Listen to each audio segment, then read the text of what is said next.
Back up on my leads, and with me I have former lightweight world champion Anthony Crolla. Yeah. How you doing, Anthony? I'm good, thank you. You alright? Very good, thank you. Good. Now, Anthony, it's been an incredible journey for you. As almost 5 years ago, you started a job in a security firm, and a few days ago, you released a book on your remarkable career.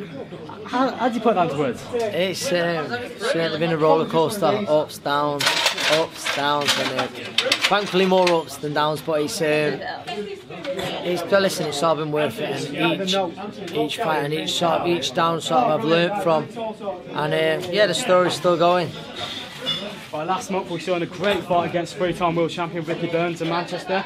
Before then, you came off 2 defeats. What did that victory mean to your career going forward? It meant an awful lot. I almost felt that night that my career was on the line. Listen, Ricky's a great fighter, but I knew it was a must-win fight. You know, my plan is to win back world titles, and I want to be a 2-time world champion. And I knew that if I lost to Ricky, it would have been a long, hard road back. So everything was on the line, you know, that night for me. And I was made up to be back to winning ways, and obviously against a good opponent in Ricky. Well, the fight was very close, and Burns thought he had won the fight and said he wants a rematch in Scotland. But from your perspective, is a rematch on your radar? Not really, no. Listen, I like Ricky a lot. He's a lovely lad, but there was no one else who I thought that Ricky did do enough to win. I thought he was a hard fighter to work hard, but I certainly done enough. As you know, the 90% of the people thought that as well. A rematch, really, I've always been a fighter who'd happily fight whoever's put in front of us, but I don't know how much sense there is in it. Was it classed as a sideways step, to fight Ricky again?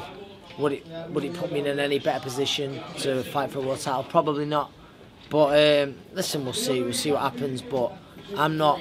It's certainly no. If it was up to me, I'd probably. Well, it is up to me. It is up to me. But he shot. He wasn't on the pan. But we'll see what happens. I'd like to either, if not a world title, some kind of final eliminator or something like that.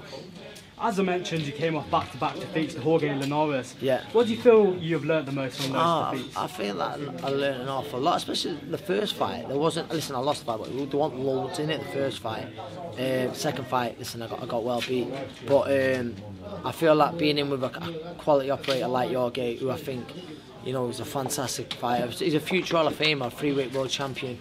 I'm pretty sure he'll be a future Hall of Famer. Or he should be.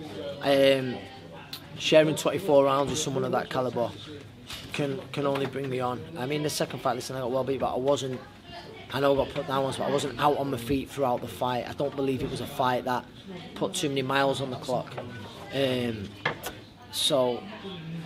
I've always wanted to test myself against the best, and I see that's what Jorge Linares is. So I was happy to share the ring with him twice, and I feel that I'm a better fighter for it. Well, there could be another Battle of Britain, as Luke Campbell has said he's happy to face yourself if he doesn't get the Linares rematch. Is that fight you fancy, or do you feel there has to be a world title on the line? Honestly, I'm not mad. Like I said before, I'll have to fight over. Me and Luke would be a great fight. So yeah, I don't mind. Yeah, listen, it'd be great if there is a world title on the line. I think he's going to fight Jorge again. Actually, Luke. That's what seems. I saw he's in camp now, and Jorge's just started camp. But I don't know whether it's been agreed or not. But certainly, down the line, it's a possibility. Luke's someone who respects a lot of things, a fantastic fighter, and like you say, it'd be a battle of Britain. And throughout my career, I've had plenty of those battles, and it's something that I'm not scared to do, and I'll do it again. And I think mine and Luke's style would gel for a really good fight. So we'll see. I mean, hopefully, listen, if we do meet at some point, it would be nice for a world title. But I think the rumour seems to be going out that he's going to fight Jorge again early in the new year, but I'm not sure. Well, there's plenty of those options for you going forward, as world champions Garcia and Linares are likely to vacate their belts, which could be up for grabs. Also, Robert Garcia, Luke Campbell. Yeah. Who is number one on your radar to fight next? Do you know what, honestly, there's no one in particular. I'm just whoever's got a world title, whoever the world title shot would be against, is who I'm happy to fight, whoever that may be. Obviously, I've shared the ring with Jorge twice. There's not going to be a massive demand for another fight. But if Jorge moves on, but whoever one of the champions is, or whoever gets me in position to fight for a world title again is a fight that I'd want. Well, last month, fellow Mancunians, Joe Flanagan vacated his WBO title and heads to 140. Now he's moved up weight. Is it fair to say that fight is unlikely to happen now? Yeah, certainly for the foreseeable future. Terry like him, but there was always politics in the way of our fight. I know that he'd have no problem fighting me. I've certainly got no problem in fighting Terry. I know the team, their team was, you know, very public on and off. They made a while back while I was world champion, while I had the fight with Broso scheduled. But we made a very good offer for a fight after the Burns fight. We made a very good offer, and I think, you know, Terry was happy to take it. It was a real good payday, and but due to you know sort of promotional issues and stuff like that, there's something about not like weren't allowed, or you know, they wanted to go another way, and that's that. So that's why it didn't happen. I like to say I wish Terry all the best now. I think he's going to fight Mo Hooker, and Maurice Hooker. Yeah, I expect him to win well. What's your thoughts on him vacating his title, moving upward?